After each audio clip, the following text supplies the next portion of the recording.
Welcome back, and today we're taking a look at the AMEIGHT Knives Morad. And this could possibly be my favorite AMEIGHT Morad knife to date. This is a medium to large EDC knife at 7.94 inches with a 3.48 inch blade of S90V steel.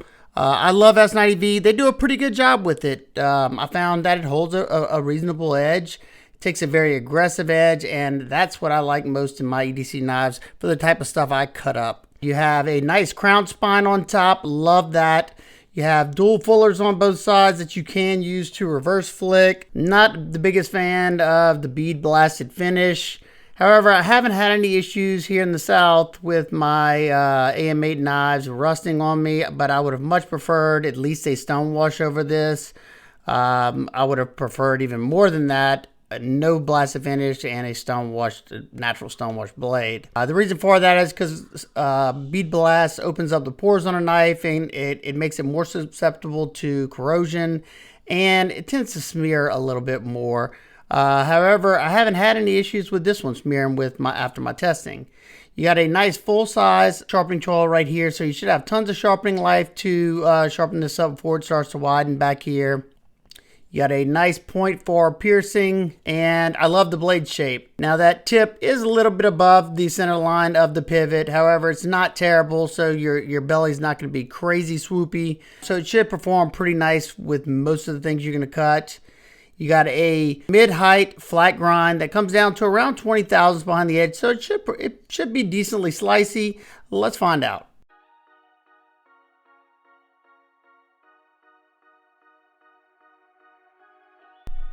The knife came with a pretty good edge out of box. It was slicing well, comfortable so far. Of course, I got a glove on. This is light duty stuff, so I don't really, can't really say that right now. But yeah, the blade is nice. I thought I was going to find myself getting hung up in that large sharpening choil, but didn't have any issues there. And I'm just trying some different techniques to see what feels better whenever I'm cutting, because I don't know, just trying to change it up, trying to see what the edge is able to handle, or the blade shape more so than the edge. So slicing well, it's ground decently thin at 20 thousandths behind the edge. So yeah, of course it's going to slice fairly well as long as that edge is sharp, and it has a very aggressive edge on this S90V. Not to mention, after this testing, I sharpened mine up, and I think I left it at a 600 grit edge, stropped it with some 3.5 micron diamond paste, and man, that edge is super sticky now. But I was a little worried whenever I was starting to do the ergo testing on this piece of pine at first, because there's some hard edges on the scales, but I had no issues whatsoever. The contouring on the scales was nice. I felt like I had a good grip on it. I was able to put a lot of pressure into the wood, and all that worrying for nothing, because it didn't bother me whenever I was actually using the knife. Just while I was kind of holding it, I could feel those hard edges. But as you can see, I'm able to get a lot of pressure into this wood. Now, you can get that tip down on what you're doing to do these drag cuts, but I'm using more the tip belly portion, just because that tip is a little bit above the center line of the pivot, so you just got to raise your hand up a little higher. But so far, it's slicing through everything very nicely, very efficiently. Perfect blade shape for cutting on a flat surface like this, and nothing was really giving it that much, that many issues. Passing through this dense cardboard easily, and here I felt the aggression to that edge. It was really making sharp work of this 10-ounce denim, no problem whatsoever. And if you're wondering why I cut up denim, because denim's pretty rough on an edge. It's abrasive material. If you hadn't ever tried it, try it. You know, cut some thick 10-ounce denim. It's pretty darn aggressive. Now to the 1/2 inch sisal rope, this is where you'll really notice the aggression to the edge, because if it would have had a mirror polish edge on this knife, it would have skated off that sisal rope, because it doesn't have the teeth to bite into it. So being that this is the last test, I decided to take it a little further than I normally do, like I have been doing here lately, even though these put major blisters on my hands. We ended up getting through, it was 120 cuts before I ran out of my rope. and I definitely could have done more. It still felt good up there nearby the tip, and even after feeling that edge, I had no edge damage.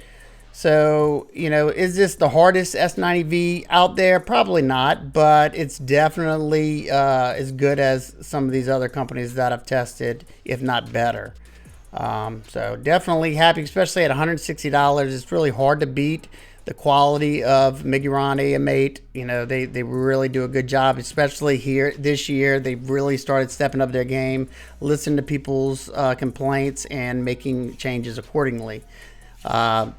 So that's what we got to do. We got to keep speaking up as a community, and the companies who care will start to fix those problems. So definitely happy with the knife. Definitely worth $160, hands down, no doubt. And I love the aesthetics of the knife as well. Probably my favorite AMEIGHT Miguron knife to date so far. But definitely still going strong. No problems with that edge, and like I said, that belly is perfect for this type of cutting on a flat cutting surface.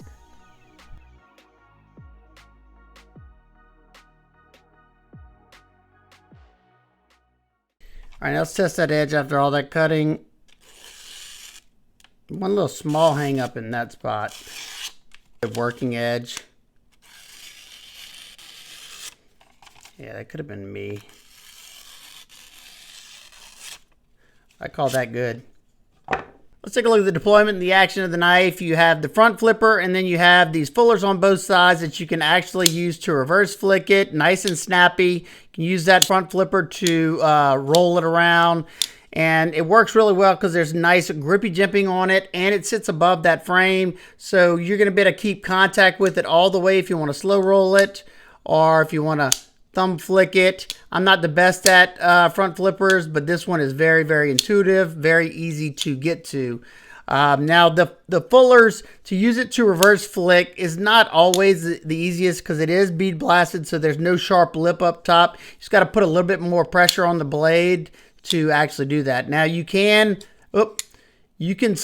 sometimes thumb flick it, but once again, there's no lip on that either. But I can slow roll it out. I don't know why. Oh, there it goes. You just got to push down on it a little bit harder. So your easiest means of deployment is going to be the front flipper or the pinch open, or say like holding the fullers and dropping it down like that or something.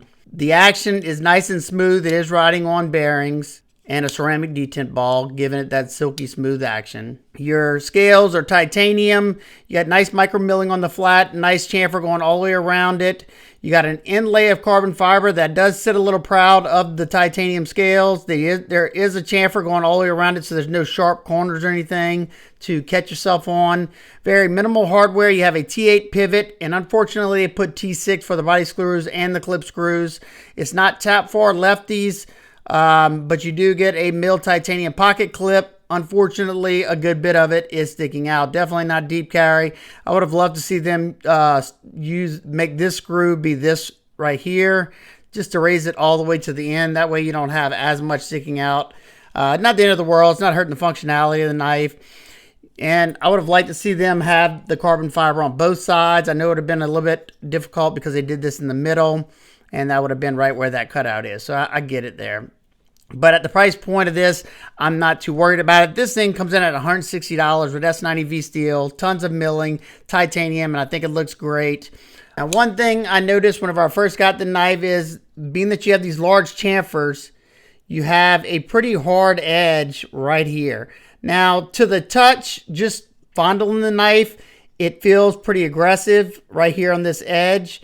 I would love to see them put a nice little bevel here. But I have to say that during the testing, which, you know, when you're actually using the knife, it didn't bother me at all. Not one bit. Maybe if I would have, you know, been pushing on something very, very hard for a long period of time, maybe I would start feeling this edge right here. But for the most part, I did not feel it. You might feel it while you're flipping it or something, but even then, I don't really see it being a problem. Now, besides all the milling on the titanium and the milled titanium to put the carbon fiber slot, they also Weight relieved it in the inside with some heavy skeletonization, pocketing it out pretty nicely in there to bring down the weight. Weight on this one in grams is 109.9 grams or 3.876 ounces. Awesome. Let's take a look at the lockup. It's sitting at around, I'd say 30% or so, and absolutely no play up or down, left or right. Very, very tight lockup. Access to the lock bar is good because this side comes down a little bit lower than the lock side, and you have that chamfer. Very easy to get my finger in there, easy to push it over. Quick size comparison with the Ontario Rat 1 and 2, Spyderco PM2 and Para 3. Lastly, we have the Hogue Ritter RSK and Mini RSK. Nitpicks and complaints, I've talked about them already. I would have loved to see just a regular stone wash on here instead of a blasted finish. I would have loved to see it tap for lefties as well. And I would have loved to see this carbon fiber on this side. And I would have liked to see that pocket clip raised up to right here. But my overall thoughts on this knife, I think at $160, S90V steel, it looks great. It performed really nicely. You got a nice crown spine here. You have very good action. So if any of those things I talked about aren't deal breakers for you, I can highly recommend the knife. Definitely, I think this is my favorite right now. My favorite Miguron AMEIGHT knife to date. They got some nice ones. I like the Pre-Art too, but this one is a more EDC size. It carries a little bit nicer, and I more prefer a drop point than a clip point. So they're both great knives, but this one is my choice as of right now until one knocks it out. So if you have any questions, comments, concerns, please leave them down below. I hope everybody's having an absolute amazing day. I will see y'all on the next one. Peace.